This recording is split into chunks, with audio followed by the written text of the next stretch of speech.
რაც შეეხება გუნდის ძალიან ბევრი წევრი იყო დაბნეული, რამე თუ არ იყვნენ ინფორმირებულნი. მე და ირაკლის ჰქონდა რამდენიმე შეხვედრა ამ საკითხთან დაკავშირებით და ჰქონდა ერთნაირი შეხედულებები, დროსთან დაკავშირებით ვიყავით განსხვავებულნი. ირაკლი მიჩქარა ბოლო დროს, შეიძლება ეს უფრო გვიანაც მოხდარიყო და შესაბამისად ვერ მოხდა ინფორმირება ყველა გუნდის წევრის.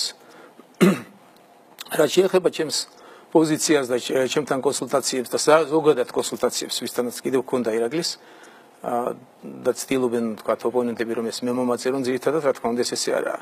რჩევები ადრეც ამ დროსაც მომავალშიც მე ვფიქრობ რომ მე და ირაკლის ძალიან ბევრი საერთო გვექნება ისევ ცხოვრებაში, პოლიტიკური თუ არაპოლიტიკური. რჩევებად რჩებოდა ძალიან ბევრი, გადაწყვეტილება მიიღო ირაკლი ღარიბაშვილმა.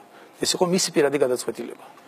კიდევ ვიმეორებ რომ რჩევები და კონსულტაციები ძალიან ბევრ თემებზე გვქონია ჩვენ და ირაკლი აკეთებდა ისე როგორც მას სურდა საბოლოოდ და არავითარი ბერგეთი და მექანიზმი არ გამოჩნდა იმისა რომ მეიძულებინა და არაფერი აქ არ ყოფილა ისეთი რომ თქვათ ყოფილიყო რაიმე ზედმეტი ჩარევა ჩემი მხრიდან.